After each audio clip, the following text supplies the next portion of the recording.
Hello, everybody, and welcome to Heart of the Matter. I am your host, Elizabeth Vargas. It's great to have you. Wow, we got a lot of comments from our podcast last week with Zachary Levi. He was incredibly brave, talking very honestly and openly about his battles with anxiety and depression, starting when he was a kid, and how it really culminated in feeling suicidal as a successful actor in Hollywood. Well, today's guest talks about that childhood struggle with anxiety and depression. We know, for example, that right now we have the highest levels of teenage sadness ever recorded. That in 2021, nearly half of all teenagers had persistent sadness or hopelessness. It's time to really sound the alarms on our kids, our adolescents, our young adults, and their mental health. And today's guest is Harold Koplewicz. Harold is the president and medical director of the Child Mind Institute. It's an incredible center in New York, but also with offices now all over the country on the West Coast as well. And they are dedicated to treating kids and teenagers and young adults and helping them with their mental health. They recently got a donation from Mackenzie Scott, Jeff Bezos' ex-wife, for $20 million. She believes so much in their mission. Harold has been on the front line in the treatment of mental health disorders for our kids and teenagers for years. So I think you're going to enjoy listening to what he has to say about how serious things are right now. We also want to say that this will be our last podcast for the summer. We're coming back after Labor Day, don't worry. And in the meantime, we'd really like to hear from you. Tag us on social media. Let us know who you would like to hear on Heart of the Matter. And now, without further ado, Harold Koplewicz.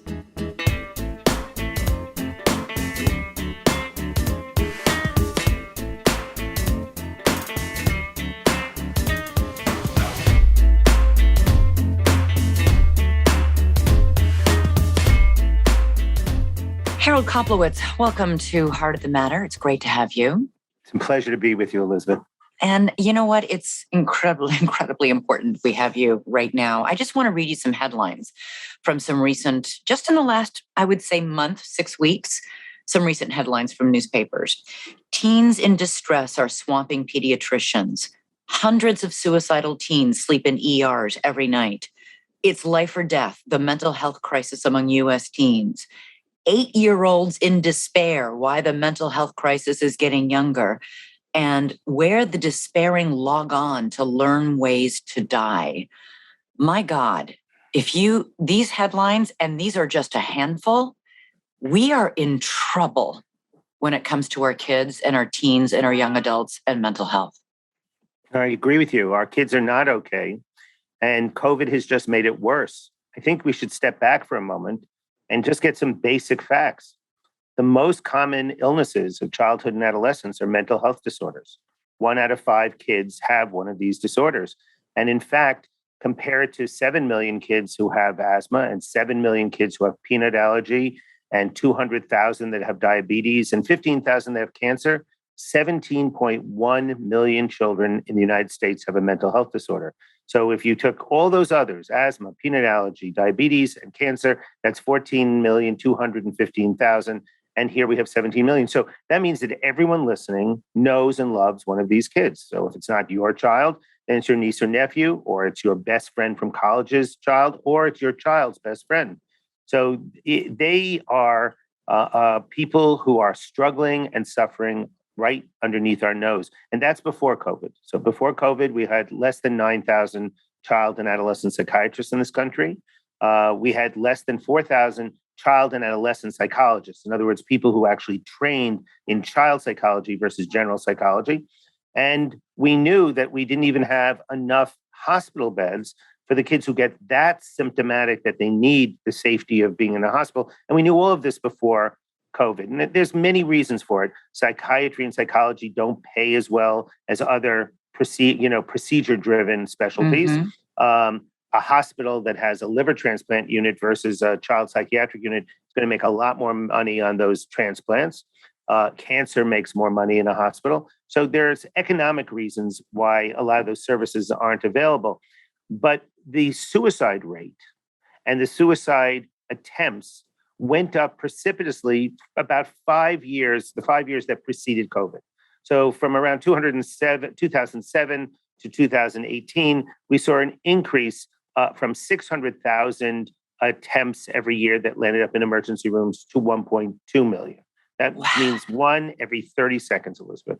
One kid every 30 seconds is showing up in the United States is showing up in an emergency room because of either very bad suicidal ideation or actually a suicide attempt.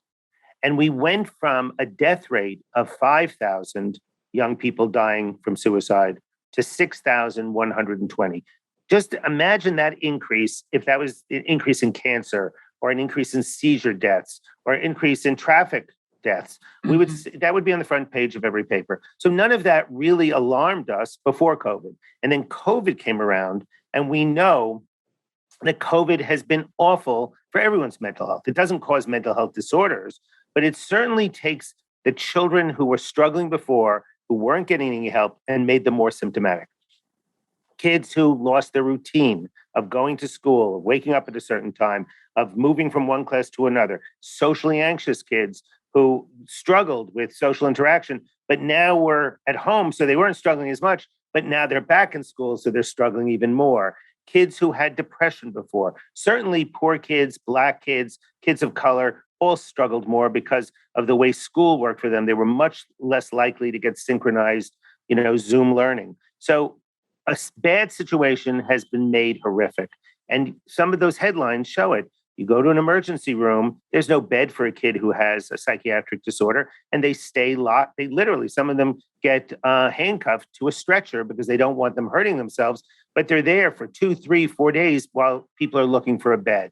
And you call around for an appointment, and you can see that, public clinics have appointments a month, 2 months, 3 months. A developmental pediatrician told me at one of the local hospitals that they're booking 14 months in advance. Now, you tell me that if you have to see a developmental pediatrician about your kid's ADHD or about their learning disorder, you're going to wait 14 months. A whole school year is going to go away, and the kids' problems are only going to get worse and be exacerbated. So we have a national epidemic of psychiatric disorders among kids. The U.S. Surgeon General said that we have a, quote, devastating mental health crisis when it comes to our teenagers and young adults.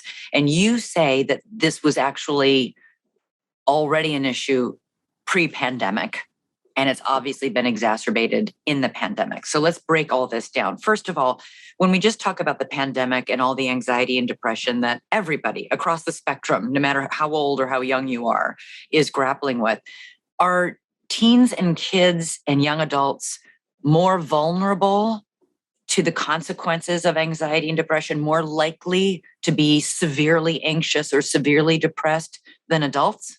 And if so, why? So we'll do a little neuroscience. So there's a reason why Hertz doesn't rent you a car until you're 25 years old. They have figured out that kids between the ages of 18 and 24 have more car accidents than people who are above 25 years of age. It's a business decision, right? So next time you go on vacation, you want to rent a car and you want your 19-year-old or 20-year-old son or daughter to drive, they'll say they're not covered under the standard policy. If you want to pay much more, we'll give you that permission, but you're going to have to pay for it because we know that. Now, how do they know that? Well, they know that because the prefrontal cortex, the part of the brain that's right behind your frontal bone, right here, behind your forehead, does not communicate to the rest of the brain until you hit 25, which means that cause and effect, right? For both boys and girls? Worse for boys. Boys are more like 27, and girls sometimes can be earlier. But teenagers just see opportunity. Oh, there's a very good looking person. Let's have sex. There's a terrific convertible. Let's go for a ride. Or there's a bicycle or a motorcycle. Let's hop on it. Opportunity is always more important than risk. They don't know how to evaluate risk. And if you remember your teen years, you were boiling, you were freezing, you were madly in love, you hated the other person, you had very intense emotions all the time. Now, once the prefrontal cortex starts communicating to the rest of the brain, you say, okay, let's have sex, but, let's have a condom. Or are you taking some kind of precaution? Or do I know you well enough? Or what is the risk? The risk-benefit ratio of getting a venereal disease or getting someone pregnant. I really would like to go in that sports car, but I really know that I have to put a seatbelt on because in case I get into an accident, I want my head bashed into the windshield, or I'm going to put a helmet on if I'm getting onto a motorcycle. And it's kind of amazing once that starts to happen, we see a real maturity. However, after 24, it's harder and harder to treat people for disease also. Your brain has gotten older. So the reason why children and teenagers who get mental health disorders, and most of them have their onset before 50% before the age of 14, 75% before the age of 24. Wait a minute. Back up and repeat that. Okay. Most kids so most and young psychiatric adults. illnesses have their onset, 50% of them have their onset before the age of 14. You get ADHD, you get separation anxiety disorder, you get obsessive compulsive disorder before you're 14. There's an additional 25% or 75% of all psychiatric illnesses occur before the age of 24. So Elizabeth, you and I are both more than 24. So if we got a psychiatric illness now, I could tell you, you might get depression, menopausal depression. I might get depression in my 60s. That's when men get it. We might get dementia when we're in our 80s. But that's about it. You're not developing new OCD. You're not developing ADHD. You're not developing social anxiety when you're over 24. No, I suffer from anxiety, but I have suffered from anxiety since I was 6. Right. So, yeah. That's, and I will tell you that if you were my patient when you were 6, we had a much better chance of doing something about it, especially if we used evidence-based treatments like cognitive behavioral therapy, or even a low dose of an SSRI like Prozac on a 6-year-old than on a 26-year-old or on a 36-year-old or a 56-year-old, because your brain has gotten older, it's more rigid, and you have patterns of behavior and patterns in your brain that are very, very hard to stop. So it's a good news, bad news thing. Correct. The bad news is adolescents have wildly extreme emotions and moods. As the parent of 2 teenage boys, I can vouch for that. But the brain isn't fully formed. Prefrontal cortex. Isn't the cortex is communicating. there. Yeah. It's just not connecting to the rest of the brain. So kids and teenagers and young adults aren't fully appreciating risks. But the good news is if you can catch the mental health disorders, they're treatable because the brain is more elastic because they're young. So real, common, and very treatable. But also, let's talk about the good stuff about adolescence. The great stuff about adolescence is the creativity, the passion that they have. Do you remember that terrible event in Parkland? All those kids who died in that high school, and then their classmates decided they were taking on the NRA. And for a while, it really looked unbelievable. The impossible looked possible. And that's what adolescents always see, opportunity. And so it could be for the good, right? Mm-hmm. If you see, fashion is designed for them, not for us. They go to the limits. They take it to the edge. And some of that is really quite wonderful. And if adolescence really ends at 25, not really 18, but 25, you would also understand how college is a great time of adding another 4 years to let the brain settle, for you to do creative things, for you to learn. It's also much easier to learn stuff when you're under 24 than when you're over 24. I mean, you take your 2 teenage boys and we drop them in the middle of China, and no one speaks English, and we'll come back 3 or 4 months later, your boys will be speaking Chinese. You drop me in the middle of China, I'll be still doing sign language and pointing to food that I want to eat. So it's like a lost cause of trying to teach me a foreign language in my 60s. So let's get back to what the Surgeon General is warning about with our teens and what I'm sure you're seeing at the Child Mind Institute. Why are teens, for example, I have read that teens report feeling especially lonely in the pandemic, and that is triggering lots of the anxiety and depression. You told me recently that kids who witnessed 9/11, it took them 4 years, I believe, to get over that trauma. Do I have that correct? You're absolutely right. We couldn't, after 9/11, there were many mental health services that started to be offered at the schools right around the World Trade Center. And we thought it made a lot of sense to provide those mental health services in the school. And the schools were very open to it. We were pretty convinced that the next semester or the next school year, the funding would disappear and the schools would basically say thanks, but no thanks. 4 years later, they were finding the funding and didn't want us to leave. So I would tell you that We lost 3,000 people as a nation during 9/11. We've lost over 1 million Americans during COVID, and 176,000 kids lost a caregiver. So if you think about the grief and trauma from the loss of someone who cared for you, or the someone that was next to that, or 3 degrees of separation, or 4 degrees of separation, you can understand how millions of kids are going to be affected by that loss. The other thing they lose is they've lost an academic year. I think we're fooling ourselves to believe that they're just going to catch up miraculously. For a lot of those kids, even little kids, we now see from kindergarten to second grade, when we check the reading levels, their reading levels are 1 standard deviation below what they were 5 years ago. So reading is something you have to teach. If you weren't in school as a kindergartner, if you didn't get it in first grade because you were Zooming, we have a lot of makeup to do. As a nation, I think we should do summer school or academic boot camps or after school study halls, because we are going to have a nation where we have a bunch of children who will have holes academically. Much easier to see, Elizabeth, than the holes we're going to see emotionally. Kids who are going to feel less assertive, less ready to raise their hand, less ready to sleep away from home, and kids who are more moody. In a recent article just a couple of days ago, actually, in the Atlantic magazine, said that from 2009 to 2021, the share of American teenagers feeling, quote, persistent sadness or hopelessness rose from 26% to 44%. It's the highest level of teenage sadness ever recorded.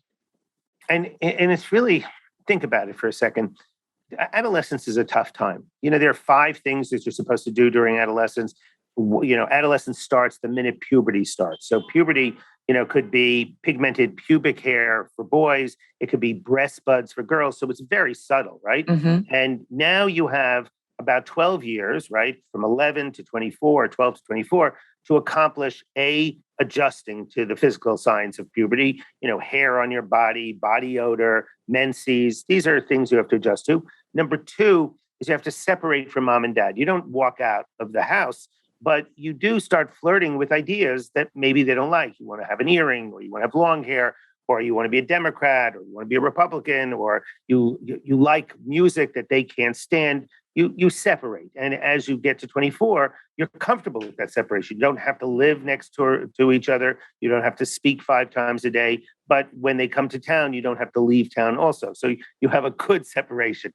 The next thing you have to be able to do, the third, is that you have to be able to start getting educational or vocational goals. So by the time I'm 24, I should say, I want to be a doctor. I want to be a journalist. I want to be an actor. I want to be a lawyer. People who at 40 still don't know what they want to do, professionally, are very adolescent, right?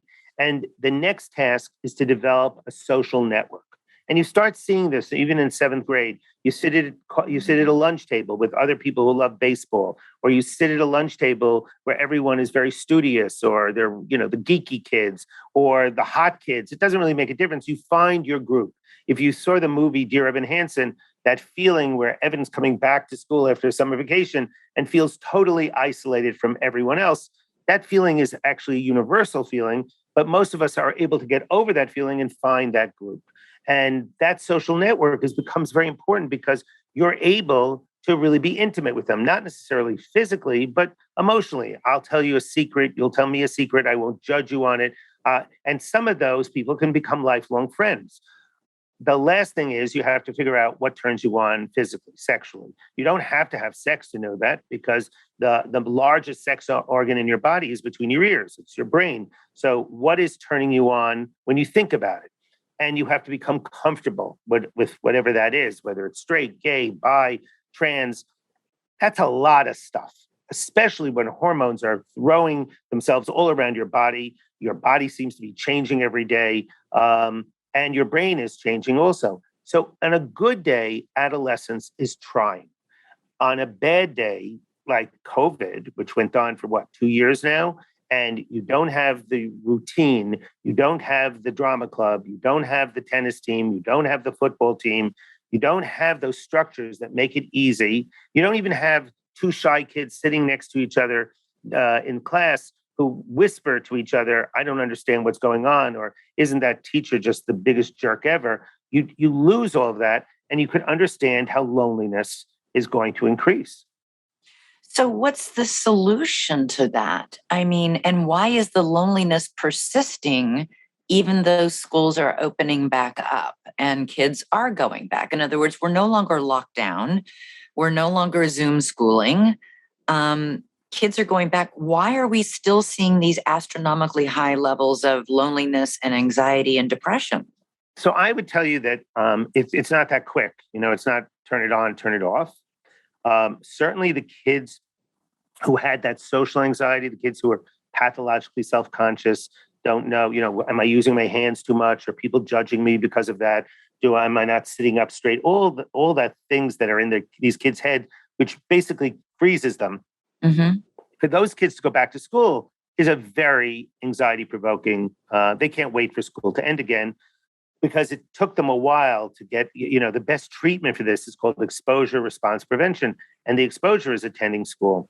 So I would tell you that if I was a parent and I had a child that's struggling, I would set it up to make it easier. I would make sure we're having a barbecue in our backyard with lots of cousins and maybe some neighbors, not too many, but many barbecues, but a small group of people to make it easier for my child to practice social skills.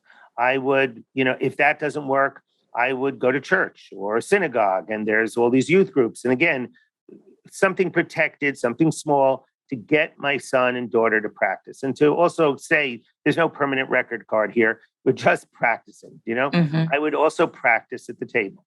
I would ask my child to ask me 3 you questions, and I will ask you 3 you questions. Everyone likes to talk about themselves, and just do things that you would think a child knows naturally, and not every kid gets. My oldest son is still a man of very few words, but as a child, we used to practice how to shake hands, that, it was a puzzle and both hands went in. Look me in the eye long enough to tell me what color my irises are. Remember to ask me you questions, because everyone likes to talk about themselves. And then that a person will ask you questions. If they don't, you're done. You don't have to worry about it. I have a third son who could teach those social skills. I mean, he could run for mayor. I mean, he doesn't have some of the assets that my first son has. My first son was one of these straight A kind of kids who didn't have to work very hard. But I think you give each child what they need, right? And right now you have to look and see, is my kid behaving and acting the way they would typically behave pre-COVID?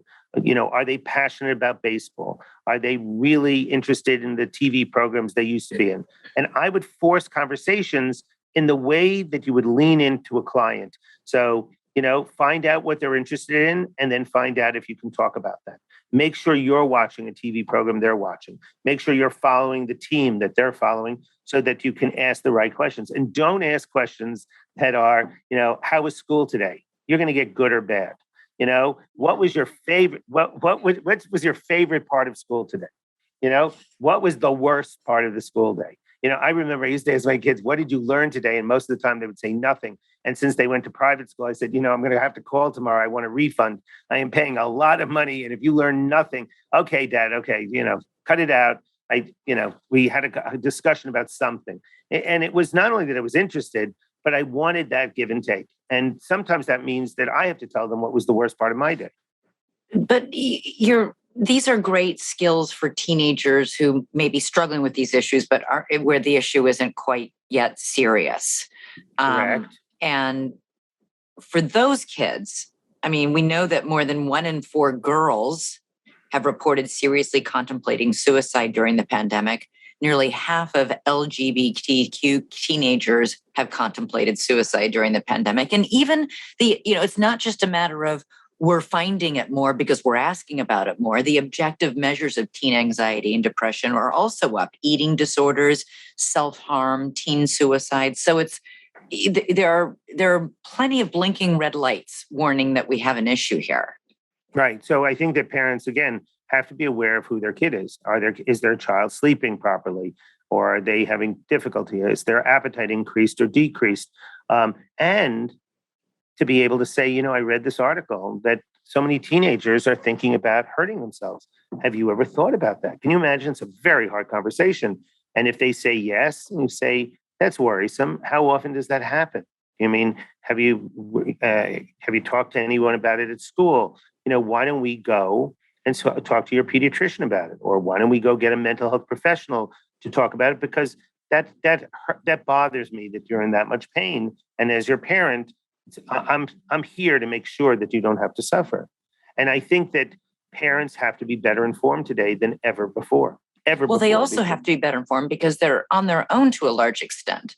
The other statistic that you mentioned at the beginning here that really is staggering is that 70% of US counties have no adolescent psychiatrists. Child or adolescent psychiatrists, and not one. 70% of all the counties, not one. So what are you supposed to do? So, when we started the Child Mind Institute almost 13 years ago, the idea of a website was clever, but how important would that be? Our science was going to really break through. We were going to find biomarkers. Our care that we were giving is evidence-based, so we weren't going to make kids come 40 times if they didn't have to. They might only come 16 times in a year. That's where we were focused. And it turns out that the biggest impact we've had is with our website, childmind.org, that parents are desperate for evidence-based treatment, scientifically sound, that isn't paid for by a pharmaceutical company or by a liquor company or a gun company. It's just scientifically sound information. And so during COVID, we went from 500,000 unique visitors a month to 2.1 million. You quadrupled? Yes. And one day last week, we had 110,000 people after the shootings, 110,000 unique visitors in that one day. That would be the equivalent of 3 million. But parents are hungry for information and they want a place that they can trust. And the internet is unreliable sometimes. But I think that if they come to Child Mind, they see that we're not taking money from anybody else, that we're not even saying, please come here to get treated. Mm-hmm. I mean, that's not the goal. The goal is that a better informed parent is going to be a better parent. What do you give them? Warning signs? Do you give them tips on how to, We even have a symptom checker, Elizabeth. So you could go on, put in what you think the symptoms are, and then they'll give you a differential diagnosis. These are the 5 most likely things, including normal development, or these are, 3 things that you should be worried about, which makes you more informed. So you pick up the phone, you call the pediatrician, you said, I filled this out from Child Mind. I think we have to be concerned. It seems that, 2 or 3 of them are major depression or anxiety disorder. Where is the best place that I can go to get my child treated, nearby? So we know that kids and adolescents and teens crave order and stability, and that was upended in the pandemic. We also know that kids and adolescents need to feel safe. That is our number one job as parents, is to make sure our kids are safe and that they feel safe. And in today's, you just mentioned you had 110,000 parents come onto your website asking for help the day after the shooting in Uvalde, Texas. What do you do? And certainly it's got to be, my God, the mass shootings we can't even count them anymore. They're happening almost every single day in this country. We have the pandemic. We have a level of vitriol when it comes to our political discussions, whether it's, on television or online or even on the street, between people who don't agree and they can't even disagree in a way that is respectful or, it makes any attempt at actually hearing what the other person has to say. All of that, I've got to think, has got to impact and even if the kids aren't watching political news and reading newspapers, it's on in the background. They hear what's going on. They know they can feel, what's in the air. And what's in the air right now, Harold, is pretty stressful for me. I can't imagine how it is for kids. We should start thinking about how we treat mental health versus physical health. And there was an article not too long ago that came out from the CDC suggesting that all children 8 and above should be screened for anxiety disorders. And I would tell you that's too late. Anxiety shows its head when kids have anxiety at 5. So if we're going to do vision and hearing at school every year, and I would tell you the pickup of anything positive is very small, I would rather that every pediatrician screen for anxiety in their waiting room for the annual physical. How do you do that? How do you screen for anxiety? You give parents a pad and you say, is your child frightened of the following? When your child sees one of these things, does it impair their functioning? Does your child have trouble going to sleep? Does your child not speak in front of strangers? Does your child wash their hand or do repetitive behaviors? You just go through this. Now, at the end, the doctor will say, you know what, you just fill this out and there's some stuff here that's significant. I would recommend that you do something about this because the treatment response is much greater for younger kids. A parent always has the right to say, I don't want to do anything about it. But to pretend that it doesn't exist is insanity. I mean, we check kids' vision and we check their hearing, but we're not going to go after the more common disorder. And the other piece that really is disconcerting is that we have lots of pediatricians in the United States, and none of them get formal training in mental health when they do their residency. They learn about diabetes, they learn about cancer and cardiological problems and endocrinological problems, which are all important, but not as common as being able to diagnose ADHD and treat it, depression, anxiety, and autism. If they could do those four, they could be the first line of defense in an army that we need to tackle this this is a public health problem. And what bothers me is everyone says, oh, it's impossible. It's not impossible. This is the nation that took on polio. I'm old enough to remember when I went to Sunday school, they threw you in the back of a station wagon and you bumped around with 6 other kids. Today, I can't get into a taxi without putting a seatbelt on. So if we tackled AIDS, there was a scary time in the 70s where people were afraid to shake hands with people, let alone kiss them, because, AIDS was in the air. We have medicines now that let people who have AIDS have phenomenally full lives. So it's either a matter of priority and that we're going to tackle this with the same kind of rigor and robustness that we tackle cancer. So we need to add more money to the National Institutes of Health. We need to figure out how to train pediatricians better and give them more money if they are willing to take on this extra training. And I'm sure this can be fixed. This is America, for God's sakes. We literally take on almost anything. And it's interesting, just to point out, they don't study anxiety and depression and mental health issues. They don't screen for them. And yet mental health issues are more likely to affect their patients, these kids, than anything else. Right. Anything else. By the way, how about the fact, Elizabeth, that now the new thing that we're doing is we need to have passenger vehicles that are going to take us into outer space. This has become so important. It drives me crazy. I mean, I can't identify with billionaires, but people have so much money that they're going up for these, 10-minute rides up in the sky, and then they come down. Well, give me a few of those people, put them in a room. They're super smart. They certainly knew how to make up a lot of money. I'd like them to, let's tackle this. Now, I have to tell you, you have a phenomenal governor in the United States, Gavin Newsom, who personally suffers from dyslexia, who last year put $4.4 billion into the California budget, not this year, but last year. And they are spending it over the next 4 or 5 years. They are building more psychiatric beds for kids and teenagers. They're going to incentivize hospitals to add those units. They're going to train more and more social workers and psychologists and marital and family therapists in evidence-based treatments. They're developing a portal for parents. So when you're worried, you know where to go. That seems to be, it's historic. No one's ever put $4.4 billion into children's mental health. But most states right now have surpluses. This makes a lot of sense. This is what you should be spending some money on, because kids who are anxious and depressed are more likely to feel hopeless, and hopeless people are more likely to try to hurt themselves. But get back to my original question, which was how all of this is impacting our kids' mental health. The kids who are going to be most at risk from the post-COVID era are the kids who had these disorders and weren't getting treated. So, the most common disorder among all the psychiatric disorders are anxiety. And 80% of kids who have anxiety do not get identified or treated because they internalize. Their thoughts are inside their head. Sometimes they're really good children, or sometimes they're really quiet kids.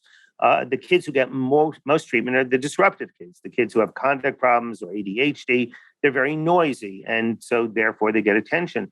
So the kids who were quiet or moody, those are the kids who are most sensitive to this toxicity. This is toxic for them. And for the overwhelming majority of kids, they are really quite resilient.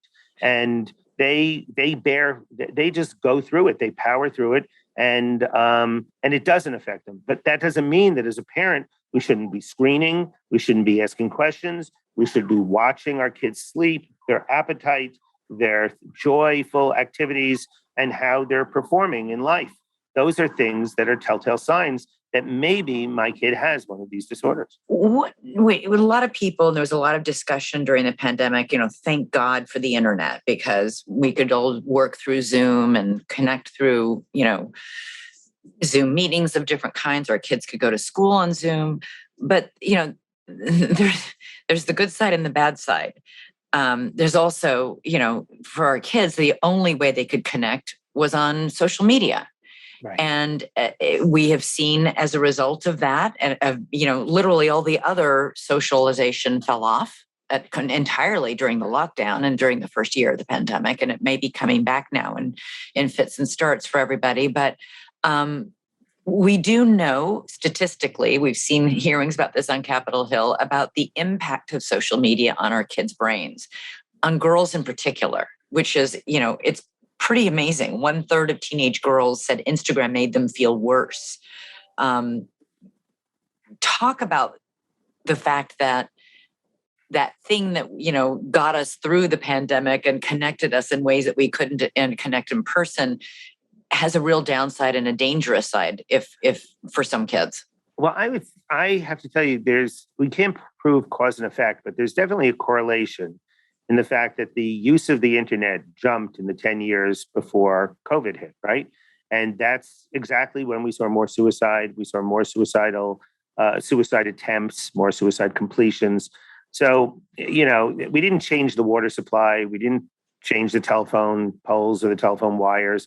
So the one thing that did change in America was a lot of social media. And I think social, it's not all bad for kids who are very isolated and lonely and particularly feel vulnerable, and they can find a group of people who feel similar to them, some kind of group. That could be very helpful. But it is a rabbit hole that you can go down and you can spend endless hours.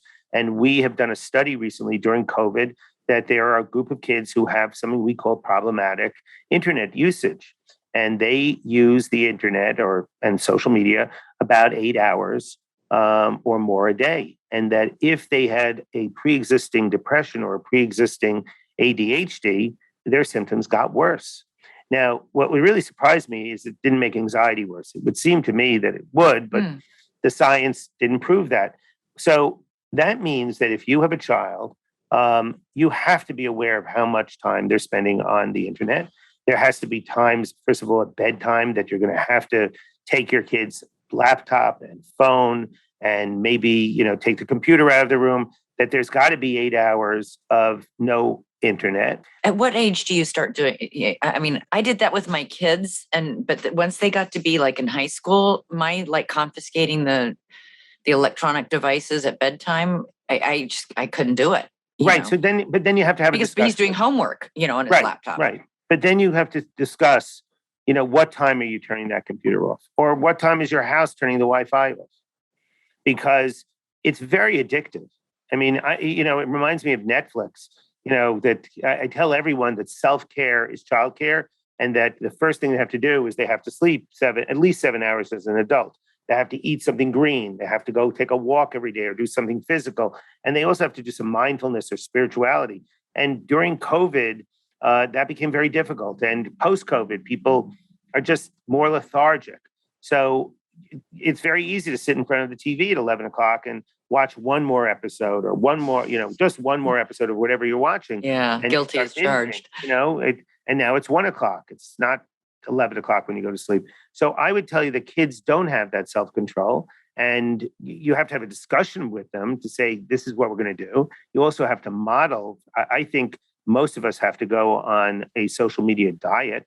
I think we've been on it so much during COVID that it might make sense that on a Sunday to say, well, half of Sunday, we're not going to use our devices. From the time we wake up till 1 o'clock, we're not going to use our devices. And certainly during mealtime, can we please put it in a basket? And meals are only going to last 30 minutes. I'd like to, I'll model for you. I'm not a cardiac surgeon and I'm not on call. So if someone needs me, they could wait 30 minutes. And I think it's very hard to stop, but I think we have to model that kind of the same way you should model some mindfulness and some exercise and eating well and sleeping well. We have to get those devices back under control for our kids. And we're not, we're trying to do a project now on, how can we make social media positive for mental health? The whole idea of the metaverse. I mean, that's, McDonald's is now in the metaverse. Nike is the metaverse. If that's the case, maybe the Child Mind Institute should be in the metaverse. But what would we provide for those kids? And how do you turn a negative into a positive? Especially when, frankly, the companies that are producing this, Facebook and Instagram and Snapchat, want you to spend a lot of time. Their goal is to keep your eyeballs on them as long as possible. And those eyeballs really have to be doing social things with real live people, and they have to be reading real live books and doing real life work, academic work. And so it's going to be a tough one to figure out how we can collaborate with them. Bottom line, final question, Harold. What the trend lines are all going in the wrong direction. Yeah. The leading CDC, Surgeon General, everybody's saying this is a devastating crisis, an extreme crisis. These are their words, not mine. Right. What is it going to take to reverse the trend? And is it going to, God help us, it's not going to continue in this direction, is it? I think there's just first of all, you have to remember that I am dangerously optimistic. So I just have to tell you, I started an independent nonprofit in 2009 in the middle of an economic tsunami. So, and it's worked out. But I think there are two silver linings to COVID. One is telehealth, certainly for mental health. I don't think that's going to go away. I think there's a whole bunch of new products out there where people are able to get quality care in their home without, driving 100 miles, or much more efficient for kids who have homework and have very busy schedules. So that's one. And I think the second good news is that everyone's talking about child mental health. Maybe they're talking about it for the wrong reasons because they don't want to talk about gun safety. But I think in general, post-COVID, everyone's concerned about their child's mental health. Not that they may have a mental health disorder, but their mental health might have been negatively affected by COVID. And I think that's the first time that's ever happened. So that we got more people to participate in this year's campaign, Dare to Share, in May for Mental Health Awareness Month than ever before. Celebrities seem to be less embarrassed. The stigma must be decreasing a little bit. It's not completely gone. And that means that as we move in that direction, I think two things will happen. Once people are worried about their kids' mental health, the next step is to say, well, we need more resources. We need to the government has to allocate more resources for research and has to allocate more money for clinical programs. It's very simple. If you pay a hospital money to prioritize child mental health over cancer or over heart disease, they're going to do that. And I think that only happens when citizens protest, when someone says, this is unacceptable. The suicide rate cannot go above 6,120. We can't lose a whole bunch more young people next year from a disease that's taking away more lives than all the other physical illnesses we have out there. Right. So I think there's hope as long as we're not complacent. As long as we say, this is bad, what are we going to do about it? And it's bad. It's bad, right? But Elizabeth, we did take care of polio. We did tackle AIDS. We took traffic deaths with seatbelts have decreased. Drunk driving went down when we raised the drinking age to 21. So there are things that we can do. We have lots of smart people. The only thing that's different right now is the divisiveness we have in our nation right now. But I don't think there's much to divide us when it comes to thinking about the importance of mental health for our kids. If their kids are not mentally healthy, they can't attend school. And if they attend school, they can't focus and be present. They don't have the energy for sports. They don't have the energy to do extracurricular activities. That, as a nation, should really concern us. Because academic productivity is what makes kids successful professionally later on in life. And mental health disorders are barriers to learning. I would encourage our listeners to go on to the childmind.org website and take that questionnaire if you're concerned about your child. The warning signs are there, resources are there. Increasingly, you can find help. So let's hope it continues to grow. Harold Koplewicz, thank you so much for being with us today on Heart of the Matter. And thanks so much for all of your work at the Child Mind Institute to help kids and adolescents live better, happier lives. Thank you for your support and your friendship and for doing this podcast. Thanks, Harold.